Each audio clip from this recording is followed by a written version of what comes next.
जय हिंद दोस्तों। स्वागत है आपका हमारे YouTube चैनल।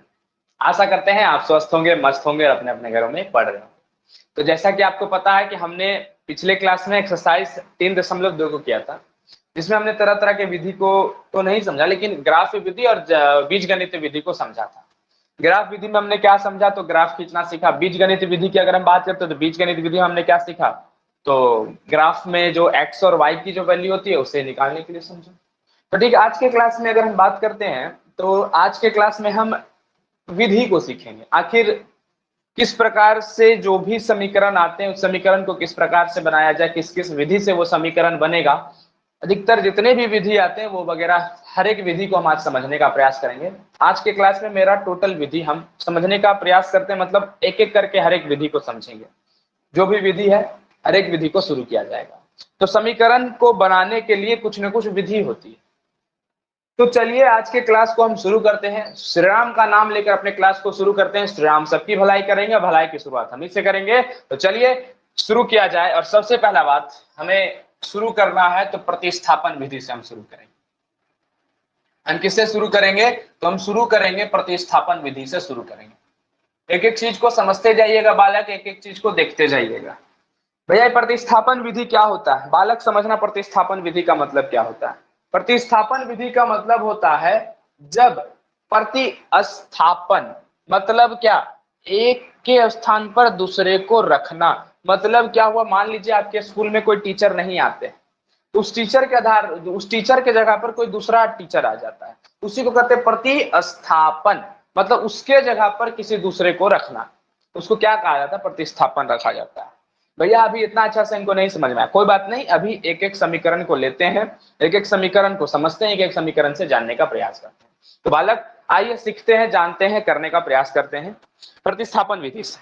प्रतिस्थापन विधि मतलब जैसा कि आपने बताया, प्रतिस्थापन विधि क्या होता है, तो प्रतिस्थापन मतलब होता है एक के बदले एक। तो अगर हम एक सवाल लेते हैं, जैसे मान लीजिए एक सवाल है 7x - 15y बराबर 2, और दूसरा है x प्लस 2y बराबर 3।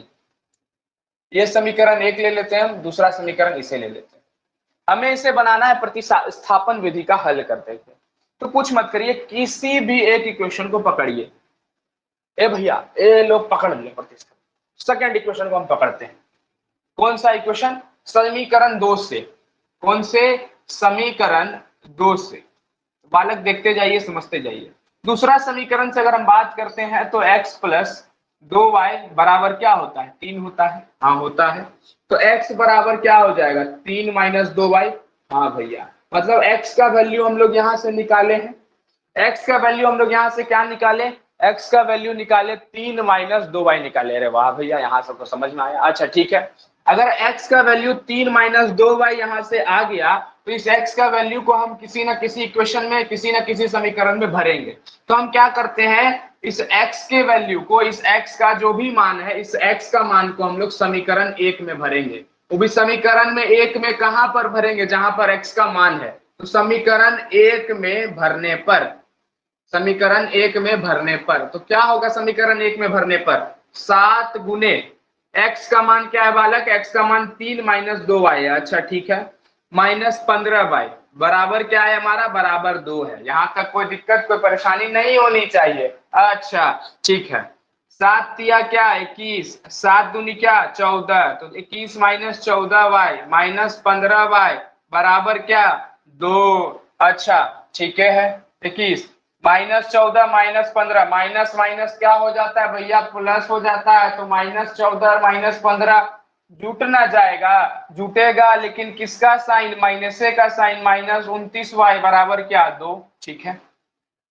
21 उधर जाके क्या हो जाएगा, यहाँ प्लस में, तो उधर जाके क्या हो जाएगा माइनस में। तो -29y बराबर 2 - 21, हाँ कि ना। और 2 में से अगर हम 21 को घटाते हैं तो क्या हो जाएगा, -19। हाँ भैया, ये माइनस क्या हो गया, कट गया। काहे भैया, ये माइनस के साथ गुना में था, इधर आ जाएगा भाग में हो जाएगा, इधर भाग में हो जाएगा, तो माइनस से माइनस कट जाएगा। इससे बढ़िया यहीं पे काट दिए। ठीक है, अब 29y बराबर क्या हो जाएगा, 19 हो जाएगा। हाँ, तो y बराबर क्या हो जाएगा, 19/29। क्यों 19/29, क्योंकि 29 इसके साथ गुना में है, तो y बराबर क्या हो जाएगा 19/29 हो जाएगा। तो यही है प्रतिस्थापन विधि। अब हम यहाँ से क्या किए, y का वैल्यू निकाल लिए। इस y के वैल्यू को इस वाले x को भी, हमें तो x का भी तो वैल्यू निकालना है, x का भी तो मान निकालना है, तो हम क्या करेंगे, इस y का वैल्यू को इस x में भर देंगे। तो x बराबर 3 - 2 गुने y का वैल्यू कितना आया हमारा 19/29। तो 3 - 19 गुना के 38, 38/29। अच्छा 29 नीचे समीकरण, 29 दिया 57 माइनस 38, माइनस क्या 38। अब 57 में से अगर 38 को घटाते हैं तो कितना होता है, तो भैया 17 में से 8 को घटाइए, 17 में से 8 को घटाते हैं तो 9 बचता है, यहाँ 4, 4 में से 3 को घटाएं तो 19 बचा, 19/29 क्या आ गया 19/29 आ गया। तो x का भी वैल्यू हमारा क्या आएगा, x का भी वैल्यू हमारे पास 19/29 ही आएगा, और हमारा y का जो वैल्यू होगा वो भी क्या आएगा 19/29 होगा। कोई दिक्कत यहाँ तक, सॉरी एक चीज को देखिएगा, थोड़ा सा समझिए थोड़ा सा। तो यहां तक हमने क्या देखा 19/29 हो गया। तो 29 तिया क्या होता है, 29 तिया, यहाँ थोड़ा सा मिस्टेक हो गया, देखिएगा यहाँ 29 तिया क्या होता है, 29 तिया 87 होता है, और 87 में से 38 को घटाएंगे तो 87 में से 38 घटाएंगे तो 49 होता है। थोड़ा सा इस चीज को देखिएगा, 29 तिया, तो 29 को 3 से करते हैं, हम 19 तिया कर देंगे, उसके लिए क्षमा चाहते हैं, लेकिन 29 तिया क्या होता है 87 होता है। तो 3 नमा 27, 3 दूनी 6 और 2, तो 29 तिया 87, 87 में से हम क्या करेंगे, 87 में से 38 को घटाएंगे, तो 87 में से 38 को घटाएंगे तो कितना होगा 49 होगा, क्या होगा 49 हो जाएगा। तो 49/29 हमारा क्या हो जाएगा, आंसर हो जाएगा। तो आशा करते हैं यहाँ तक आप लोगों को समझ में आया होगा। तो यहाँ तक हमने क्या देखा, हम कुछ नहीं कर रहे हैं, प्रतिस्थापन विधि क्या होता है, इस किसी भी समीकरण से x या y का वैल्यू को आप निकाल लीजिए। x का वैल्यू जो भी निकला 3 - 2y, इसको y के x के वैल्यू को किसी भी एक समीकरण, अगर आप दूसरे समीकरण से निकाल रहे हैं तो इसको पहले समीकरण में भर दीजिए, जो भी x का वैल्यू आया उसको पहले समीकरण में भर दीजिए। पहला समीकरण में भरने के बाद हमारा वहां से y का वैल्यू निकल जाएगा, फिर y का वैल्यू जो भी आया यहाँ पर हमने निकाला था x का वैल्यू, उसमें y का वैल्यू भर दीजिए, वहां से निकाल लीजिए x और y का वैल्यू, हो गया बात खत्म, सीधा रामायण खत्म हो गया हमारा। अब चलिए आगे चलते हैं, आगे समझने का प्रयास करते हैं, एक एक चीज को और देखिएगा, सीखिएगा और जानिएगा, ठीक है बालक। चलिए अब सीधा हम लोग क्या करते हैं, प्रतिस्थापन विधि के कुछ सवाल को करेंगे, सीधा घुसेंगे उसमें क्वेश्चन में, सीधा चलिए क्वेश्चन में चलते हैं, कोई ज्यादा इधर उधर नहीं करना, सीधा क्वेश्चन में चलिए। आइए प्रश्नावली 3.3 को हम लोग शुरू करने जा रहे हैं, प्रश्नावली 3.3, और इस प्रश्नावली 3.3 से हर एक सवाल को हम करते हैं, अच्छे से बारीकी से समझने का प्रयास करिएगा। सबसे पहला का पहला नंबर सवाल आप लोग देखिएगा, पहला का पहला नंबर सवाल है x + y बराबर क्या है 14 है, और x - y बराबर क्या है 4 है, क्या है 4 है। ये पहला समीकरण दे दीजिए, इसको आप दूसरा समीकरण दे दीजिए। देखिए फिर से सीखिए प्रतिस्थापन विधि से किस प्रकार से बनाया जाता है। तो कुछ मत करिए, आप एक काम करिए, प्रतिस्थापन विधि को पकड़िए। प्रतिस्थापन विधि कैसे होगा, तो दूसरा समीकरण को आप लीजिए, तो समीकरण 2 से, कौन से समीकरण से, तो लिखिए आप लोग समीकरण 2 से। तो समीकरण 2 से हम क्या करेंगे, समीकरण 2 से ये करेंगे कि x - y बराबर क्या हो जाएगा हमारा 4 हो जाएगा। तो x बराबर क्या हो जाएगा, माइनस में तो उधर जाके प्लस में हो जाएगा, तो 4 + y हो जाएगा। तो x बराबर क्या 4 + y। अच्छा x का वैल्यू हमारा निकल गया, तो हम इसको कौन से समीकरण में भरेंगे, अगर हम दूसरा समीकरण को लिए तो हमको भरना किसमें, पहले समीकरण में भरना है। तो समीकरण 1 में भरने पर, समीकरण 1 में रखने पर या भरने पर, जो भी करिए 1 में रखने पर। तो समीकरण 1 में जब हम रखेंगे तो क्या होगा, x का वैल्यू हम यहाँ पर रखेंगे, x का वैल्यू क्या करेंगे रखेंगे, तो 4 + y को x पे रखेंगे, तो 4 + y बराबर क्या 14। ये हमारा समीकरण 1 था, उसमें भर दिया, तो x की जगह पर 4 + y भरे, फिर y। अच्छा 4 y दोनों प्लस में है तो क्या हो जाएगा, जुट जाएगा, y + y कितना हो जाएगा 2y बराबर क्या 14, 2y ये 14, ये प्लस में उधर जाके क्या हो जाएगा माइनस में, तो 14 - 2 करेंगे कितना, 14 - 4 करेंगे कितना हो जाएगा 10 हो जाएगा। अच्छा 4 है प्लस में, उधर जाके क्या हो जाएगा माइनस में, तो 14 में से 4 को घटाएंगे क्या हो जाएगा 10 हो जाएगा। तो 2y बराबर 10, तो y बराबर क्या 5, हाँ कि ना, क्यों 5, क्योंकि ये 2 इसके साथ गुना में, इधर आके क्या हो जाएगा भाग में हो जाएगा। तो यहाँ से हम क्या कर लेंगे, y का वैल्यू निकाल लेंगे।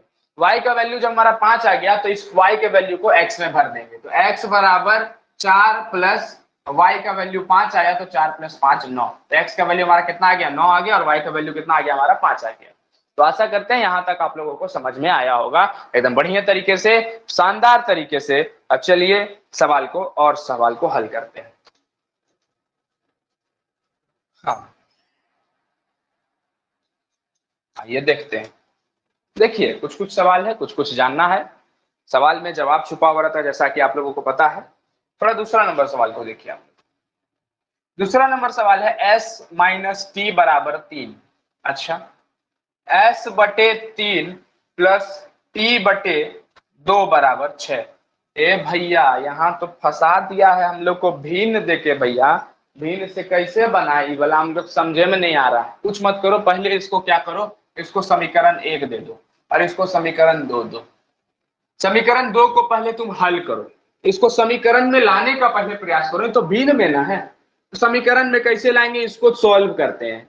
तो s बटे 3 है, t बटे 2 है और 6 है, हाँ कि ना, हाँ। अब क्या करते हैं, इस दोनों का लघुत्तम ले लेते हैं। 3 और 2 का लघुत्तम क्या होगा, 6 होगा, हाँ। 3 दूनी 6 और 2 s हो जाएगा। क्या हो जाएगा, 2s हो जाएगा। क्या हो जाएगा, 2s। क्यों 2s, तो 3 को 6 से भाग दीजिए तो कितना बार में कटेगा, 2 बार में, और 2 को s से गुना कर दिए, 2s। यही है लघुत्तम का एक विधि, हाँ एकदम लघुत्तम का एक विधि है। अच्छा, उसके बाद 2 को 6 से भाग दीजिए, कितना आएगा, 3 आएगा। फिर 3 को t से भाग दे दीजिए, 3t। अच्छा अच्छा अच्छा, हाँ यहाँ तक समझ में आ गया। तो 2s प्लस 3t बराबर क्या, 6। और ये 6 भाग में उधर जाके क्या हो जाएगा, गुना में हो जाएगा, तो 6 के 36। तो ये हमारा क्या बन गया, एक समीकरण बन गया। वो समीकरण क्या बना, इसको हम तीसरा समीकरण दे दो। अब हम क्या करते हैं, तीसरा समीकरण को पकड़ते हैं। 2s प्लस 3t बराबर क्या दिया हुआ हमारा, 36 दिया हुआ है। तो 2s बराबर, ये प्लस में उधर जाके क्या हो जाएगा, माइनस में, तो 36 माइनस 3t होगा ना, क्योंकि ये प्लस में उधर जाके क्या हो जाएगा, माइनस में हो जाएगा। तो 36 माइनस क्या हो जाएगा, 3t हो जाएगा। अच्छा, 2s, तो यहां से 2 इसके साथ क्या है, गुना में है, तो s बराबर क्या हो जाएगा, 36 माइनस 3t बटे 2। क्यों बटे 2, क्योंकि ये 2 इसके साथ गुना में था, इधर जाके क्या हो जाएगा, भाग में हो जाएगा। तो s का वैल्यू यहां से क्या निकला, 36 माइनस 3t बटे 2। अच्छा, इस s का वैल्यू को हम क्या करेंगे, समीकरण 1 में रखेंगे। किस में रखेंगे, समीकरण 1 में रखेंगे। समीकरण 1 में रखने पर, तो 1 में रखने पर हमारा क्या आ जाएगा समीकरण, s क्या है, s हमारा 36 माइनस 3t बटे 2 बराबर क्या, 3। कोई दिक्कत यहां तक नहीं भैया, यहां तक तो कोई दिक्कत नहीं। अच्छा, देखते जाओ। 36 माइनस 3t माइनस t बराबर 3, ठीक है। 36 माइनस 3t बटे 2 है, यहाँ कुछ नहीं है तो यहाँ क्या है, 1 है, कुछ नहीं तो 1 है। 2 और 1 का लघुत्तम लेते हैं, 2 हो जाएगा, हाँ हो जाएगा 2। 36 माइनस 3t माइनस 2t। अब 2t क्यों हुआ, देखो 2 से 2 को काटो तो एक बार में कटेगा, 1 से 36 माइनस 3t को गुना करो, 36 माइनस 3t। 1 से 2 को काटो, 2 बार में कटेगा, 2 को t से गुना करो तो 2t बराबर 3। अच्छा, ये भाग में उधर जाके क्या हो जाएगा, गुना में, तो 3 दूनी 6 हो जाएगा। अच्छा, तो यहाँ कर देखो, 36 माइनस माइनस क्या हो जाएगा, प्लस, तो माइनस माइनस प्लस, तो माइनस 5t बराबर क्या, 6। प्लस में 36 उधर जाके क्या हो जाएगा, माइनस में 36 हो जाएगा, तो माइनस 5t बराबर 6 माइनस 36, माइनस 5t। 6 में से 36 को घटाएं तो बालक कितना होगा भैया, माइनस का 30 हो जाएगा। अच्छा, माइनस से माइनस क्या हो जाएगा, कट जाएगा, तो 5t बराबर क्या, 30। तो t बराबर क्या हो जाता है, t बराबर हो जाएगा 6। क्यों 6, ये 5 उसके साथ गुना में है, तो t हमारा क्या हो जाएगा, 6 निकल जाएगा। अब जब t 6 निकल गया तो यहाँ पर t का वैल्यू भर दो। 36 माइनस 3 गुने t कितना निकला, 6 बटे 2। 36 माइनस 18 बटे 2, 18 दूनी 36, तो 36 में से 18 का टाइम कितना बचेगा, 18, 18 बटे 2, 2 नमा 18। तो हमारा s कितना निकल गया, s आया 9 और t आया हमारा 6। हो गया, बात खत्म, बन गया सवाल, बन गया, निकल गया। अब देखो तुम लोग के मन में आएगा इसको आप इस तरह से बताएं, कुछ मत करो, इतना समीकरण बनाने की भी जरूरी, इतना समीकरण जो बनाया इतना दूर तक तो चलो ठीक किया, तुम लोग यहाँ तक कर लिया।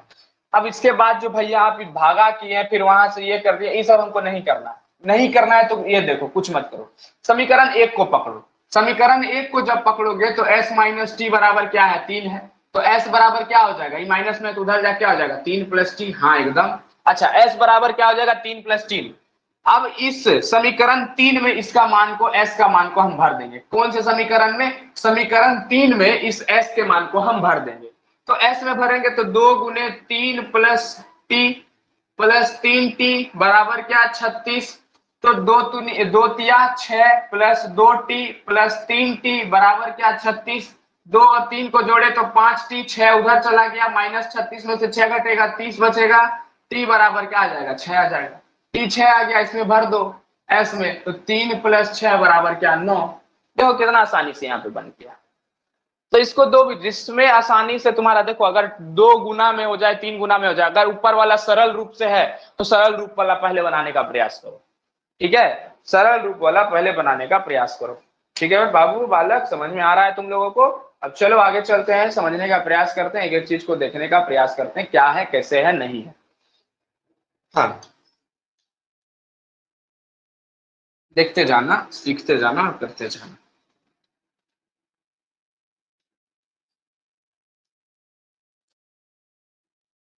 अब उसके बाद जो तीसरा नंबर सवाल है वो तुम लोग को करना है। तीसरा नंबर सवाल नॉर्मल सा सवाल है, कोई सवाल में दम नहीं है। तो हम क्या करते हैं, चौथे नंबर सवाल पे चलते हैं, चौथा नंबर सवाल को बनाने का प्रयास करते हैं। तो बालक देखते जाना है किस चीज को। सवाल है 0.2x प्लस 0.3y बराबर 1.3। दूसरा समीकरण 0.4x प्लस 0.5y बराबर 2.3। बालक देखो इसको कैसे बनाना है, समझना थोड़ा सा कैसे ये बनेगा। समीकरण हमारे पास ये दिया हुआ है, प्रतिस्थापन की विधि से हमें ये बनाना है। तो हम क्या करते हैं, पहला वाला समीकरण, इसको समीकरण 1 दे दो, इसको समीकरण 2 दे दो। 0.2x है, 0.3y है बराबर 1.3। ए भैया, दशमलव देख के तो मेरा पारा हाई हो रहा है। अरे मेरा भी हो रहा है। देखो इसको कैसे खत्म करते हैं अभी।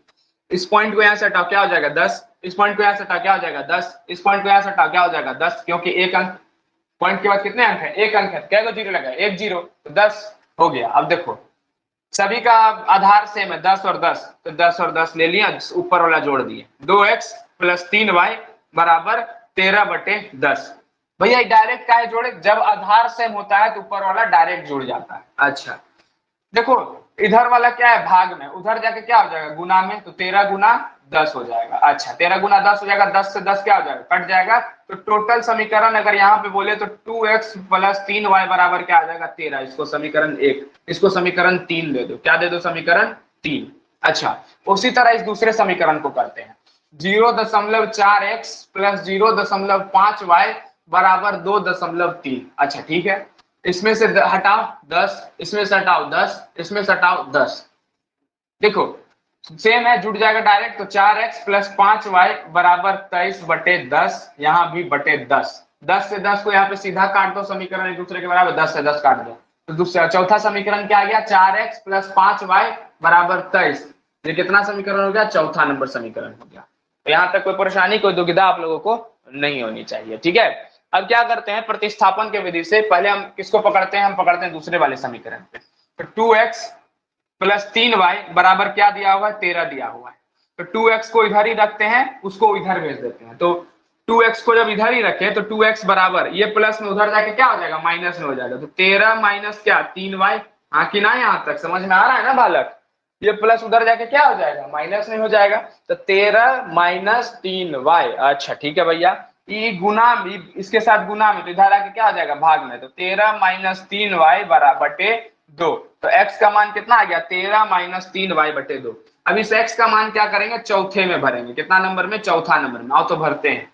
4 गुने 13 माइनस 3y बटे 2, अच्छा, प्लस 5y बराबर 23। अच्छा ठीक है, 2 से कितने बार में कटा, 2 बार में, 2 दूनी 4। अब 2 को इसके साथ गुना करेंगे, फिर 2 को इसके साथ गुना करेंगे। 13 दूनी 26, 13, फिर 2 को 3 से, तो 2 तिया 6।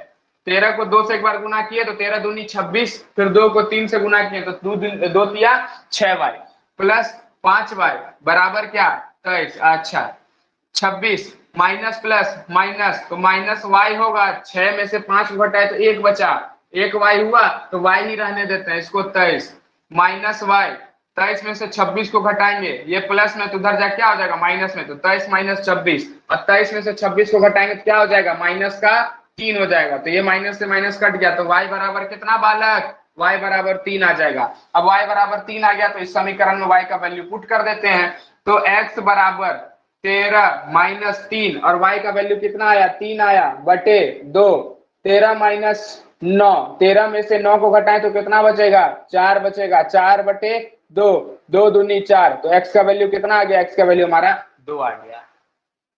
तो कोई दिक्कत यहां तक बालक, कोई परेशानी आप लोगों को नहीं होनी चाहिए। अब चलिए हम नेक्स्ट पर चलते हैं, नेक्स्ट सवाल को करते हैं, एक रूट वाला कर लेते हैं, रूट वाले सवाल के बाद बाकी सवाल आपको करना है, ठीक है। तो यहाँ हम मिटाने जा रहे हैं सवाल को, आप लोग जल्दी से नोट डाउन कर लीजिए, पॉज करके भी नोट डाउन कर सकते हैं, स्क्रीनशॉट भी ले लीजिए, बाकी बात आगे बनाते रहिएगा। हाँ बालक चलिए एक एक चीज को सीखते हैं अभी, और 5वां नंबर रूट वाला सवाल है इसलिए मैं बता रहा हूँ, अन्यथा मैं नहीं बताता, क्योंकि कुछ सवाल आपको भी बनाना चाहिए और आपको भी जानना चाहिए, ठीक है। तो 5वां नंबर सवाल को हम लोग करेंगे, और पांचवा नंबर सवाल जो है रूट वाला सवाल है। कौन सा सवाल है, रूट वाला। और रूट वाला सवाल देखिए कि सबका माथा गर्म हो जाता है, तो हे भैया रूट वाला सवाल आ गया, तो कोई दिक्कत नहीं है, root 2x plus root 3y बराबर क्या है 0 है, अच्छा root 3x minus root 8y बराबर 0, अच्छा समीकरण 1 दे दो इसको, इसको समीकरण 2 दे दो, यहाँ तक कोई दिक्कत बालक नहीं भैया, यहाँ तक कोई दिक्कत नहीं हो रहा है, देखो समझो आसानी से समझो, कोई बड़ा चीज नहीं है, एकदम घटिया चीज है, एकदम नॉर्मल सा सवाल है। देखो तुम लोग से ना बने ऐसा हो नहीं सकता है, तुम लोग से नहीं बनेगा ऐसा हो नहीं सकता। इधर देखो दूसरा समीकरण को पकड़ो, दूसरा समीकरण क्या है root 3x minus root 8y बराबर क्या 0, तो रूट 3x ये माइनस में उधर जा क्या हो जाएगा प्लस में, तो रूट 8y, तो x बराबर क्या हो जाएगा रूट 8 बटे रूट 3 बटे y। तो दिक्कत देखो हम क्या किए, दूसरे समीकरण को पकड़े रूट 3x ये 0 था, तो ये उधर जाके क्या हो जाएगा माइनस में प्लस हो जाएगा, तो 0 प्लस रूट 8y, तो 0 में किसी को भी जोड़ेंगे तो क्या हो जाएगा सेम वही नंबर हो जाएगा, तो रूट 3x बराबर रूट 8y, रूट 3 इसके साथ गुना में था तो इधर जाके क्या हो जाएगा भाग में हो जाएगा, तो x बराबर रूट 8 बटे रूट 3 y हो जाएगा, ठीक है। यहाँ तक कोई दिक्कत कोई परेशानी नहीं होनी चाहिए। इस x के वैल्यू को समीकरण x में 1 में भरते हैं, समीकरण 1 में रखने पर, किसमें समीकरण 1 में रखने पर, आ जाओ बालक देखा जाए, रूट 2 गुने x, x क्या है रूट 8 बटे रूट 3, अच्छा गुने y प्लस रूट 3y बराबर 0। भैया बता दीजिए रूट 8 को रूट 2 से गुना करो, रूट 2 गुने रूट 8 रूट 16 भैया, 16y भैया बटे रूट 3 प्लस रूट 3y बराबर 0 भैया। अच्छा यहाँ कुछ नहीं तो एक है रूट 3 और 1 का समीकरण, सॉरी लघुत्तम रूट 3 ही होगा ना भैया, रूट 3 को रूट 3 से काटो एक बार में कटेगा, तो रूट 16 किसका वर्गमूल होता है 4 का होता है, 4y यहाँ सीधा लिखो, रूट 16 किसका वर्गमूल होता है 4 का होता है, हाँ भैया तो 4y सीधा लिखो। अच्छा यहाँ देखो एक कितने बार में कटेगा रूट 3 बार में कटेगा, रूट 3 को रूट 3 से गुना करो तो रूट 3 गुने रूट 3, तो रूट 3 का स्क्वायर हो जाएगा, हाँ कि ना, हाँ भैया। और रूट 3 का जब स्क्वायर होगा तो जब किसी भी रूट का स्क्वायर होता है, जैसे रूट a का स्क्वायर, तो स्वयं नंबर a उतर जाता है, तो रूट 3 का स्क्वायर करेंगे तो क्या होगा 3 हो जाएगा, तो 3y बराबर क्या 0। अब रूट 3 इसके साथ भाग में उधर जाए क्या हो जाएगा गुना में, और 0 से किसी भी संख्या को गुना करेंगे तो क्या हो जाएगा 0, फिर से समझो रूट 3 था नीचे, ये भाग में उधर जाके क्या हो जाएगा गुना में, और 0 से किसी भी संख्या को भाग देंगे तो क्या हो जाएगा, 0 से किसी भी संख्या को गुना करेंगे तो क्या होगा 0 हो जाएगा, तो रूट 3 को 0 से गुना कर दिए तो क्या हो गया 0 हो गया, तो 4y प्लस 3y क्या हो गया 7y, 7y बराबर 0, तो y बराबर क्या आ जाएगा 0 बटे 7, तो y बराबर क्या हो गया हमारा 0 हो गया, y बराबर 0। अब इस y का वैल्यू को यहाँ पर रखते हैं, तो x बराबर रूट 8 बटे रूट 3 इंटू 0, अब 0 को किसी भी संख्या से गुना करो तो क्या होगा 0, तो हमारा x 0 हमारा y 0, आंसर आ गया 0 0, बनाने से भैया को 0, मेहनत हमारा 0, कोई दिक्कत नहीं। अब चलो आओ अब आगे देखते हैं, आगे सवाल को सॉल्व करते हैं। ये सवाल बढ़िया बढ़िया सवाल था, इस सवाल में हमने अच्छे से परफॉर्मेंस दिया अपना, अब चलिए आगे चलते हैं, अपने अपने परफॉर्मेंस को फिर आगे बढ़ाते हैं। आप लोगों ने भी अच्छा मेहनत किया हमारे साथ, इसी तरह मेहनत करते रहिए, जागृत होइए, अपने आप को जगाइए, क्योंकि जागना ही एक सच्चा मनुष्य का निशान है। ठीक है, आओ देखते हैं दूसरे नंबर सवाल को करते हैं और दूसरा नंबर सवाल को जानने का प्रयास करते हैं। दूसरा नंबर सवाल है 2x प्लस 3y बराबर क्या, 11। अच्छा, उसके बाद 2x माइनस 4y बराबर माइनस 24। इसको हल करिए पहले, और हल करने के बाद y is equal to M X plus 3 वाले इस समीकरण में m का मान को निकाल के दिखाइए। इसमें m का मान क्या होगा? तो हम लोग कुछ नहीं करते, पहले हम ये जो हमारे पास समीकरण ये वाला दिया हुआ है समीकरण, इसको 1 मान लेते हैं, इसको समीकरण 2 मान लेते हैं। इस दो समीकरण, हमारे पास जो भी दो समीकरण दिया हुआ है, इस दो समीकरण को हम लोग हल करते हैं। पहले जब भी हम इस दो समीकरण को हल कर लेंगे तो x और y का वैल्यू हमारे पास निकल जाएगा, और वहां पर x और y का वैल्यू भर देंगे और वहां से m का वैल्यू आसानी से निकाल लेंगे। तो आइए देखते हैं कैसे होता है। समीकरण 1 को हम पकड़ते हैं, 2x प्लस 3y क्या हो जाएगा, बराबर 11। तो 2x ये प्लस में 3y है, उधर जाके क्या हो जाएगा, माइनस में हो जाएगा, तो 11 माइनस 3y हो गया बात खत्म। x इसके साथ क्या है, गुना में है, तो इधर आके क्या हो जाएगा, भाग में हो जाएगा, तो 11 माइनस 3y बटे 2। तो x बराबर क्या हो जाएगा, 11 माइनस 3y बटे 2। तो 2x प्लस 3y बराबर 11, 2x प्लस में था, उधर जाके क्या हो जाएगा, माइनस में हो जाएगा, तो 11 माइनस 3y बटे 2। क्यों 2? क्योंकि इसके साथ गुना में था, इधर आके क्या हो जाएगा, भाग में हो जाएगा। अब इस x के वैल्यू को समीकरण 2 में हम भरेंगे। समीकरण 2 में जैसे ही भरते हैं तो 2 गुने x का वैल्यू क्या आया, 11 माइनस 3y बटे 2 माइनस 4y बराबर माइनस 24। ये 2 से 2 क्या हो जाएगा, कट जाएगा, पहले ही काट दो। बचा क्या है, 11 माइनस 3y माइनस 4y बराबर 24। माइनस का माइनस माइनस प्लस हो जाता है, तो माइनस 3 और माइनस 4 क्या हो जाएगा बालक, माइनस 7 हो जाएगा, माइनस 7y बराबर माइनस 24। अब देखो माइनस 7y ये प्लस में उधर जाके क्या हो जाएगा, माइनस में, तो माइनस 24 माइनस 11, तो 4 और 1 5, 2 और 1 3, लेकिन किसका, माइनस का, तो माइनस 35। माइनस से माइनस कट गया, y बराबर क्या, 35 बटे 7, 35 बटे 7, 7 पचे 35। अब आपके मन में आएगा ये भैया 35 कहाँ से लिखे, तो कुछ नहीं किए हैं, ये जो माइनस 7 था, माइनस 7 को यहीं रहने दिए, 11 को इधर भेज दिए, माइनस 11, माइनस माइनस प्लस ये हो गया माइनस 35। ठीक है, हो गया, बात खत्म। यहाँ तक समझ में आया आप लोगों को, आसानी से समझ में आया। यहाँ से हमने x का y का वैल्यू 5 निकाला। अब 11 माइनस 3 गुने 5 बटे 2, 11 माइनस 3 पचे 15, 15 बटे 2। 11 में से 15 को घटाएंगे तो क्या होगा बालक, माइनस 4 हो जाएगा भैया, माइनस 4 बटे 2, 2 2 कट गया, तो आंसर क्या आ जाएगा, माइनस 2 हो जाएगा। यहाँ तक कोई परेशानी आप लोगों को नहीं होनी चाहिए। तो हमारा x का वैल्यू क्या आ गया, माइनस 2, और y का वैल्यू क्या आ गया, 5 आ गया। अच्छा, हम इस वाले समीकरण में अब x और y का वैल्यू भरते हैं। तो y हमारा कितना है, y हमारा है भैया 5, 5 बराबर x हमारा कितना है, माइनस 2, m गुने माइनस 2 प्लस 3। अच्छा, तो यहाँ देखिए आप लोग, यहाँ देखते हैं, तो 5 बराबर माइनस 2m प्लस 3, हाँ कि ना, हाँ, ये प्लस में तो इधर आके क्या हो जाएगा, माइनस में, तो 5 में से 3 को घटाएंगे तो 2, 2 माइनस 2m, माइनस, यहाँ सॉरी माइनस नहीं कटेगा, यहाँ देखिए ये हो गया, प्लस 3 को इधर लेके आ गया, तो 5 में से 3 को घटाएंगे तो क्या हो जाएगा, 2 हो जाएगा, तो माइनस 2m बराबर 2। तो m बराबर 2 बटे माइनस 2, और 2 से 2 कट गया, तो m बराबर क्या हो जाएगा, माइनस 1 हो जाएगा। क्या हो जाएगा, -1 हो जाएगा। तो m का वैल्यू हमारा क्या निकल गया, m का वैल्यू हमारा -1 निकल गया। यहाँ तक कोई दिक्कत बाबू, कोई परेशानी आप लोगों को नहीं होनी चाहिए। अब हम चलिए तीसरे नंबर सवाल की ओर चलते हैं, तीसरा नंबर सवाल को जानते हैं। ठीक है, तीसरा नंबर सवाल भी काफी इंपॉर्टेंट सवाल है बालक, समझना थोड़ा सा और जानना भी अच्छे से। ठीक है, हाँ, नहीं समझे नहीं जाने तो गर्दा उड़ जाएगा। और देखो,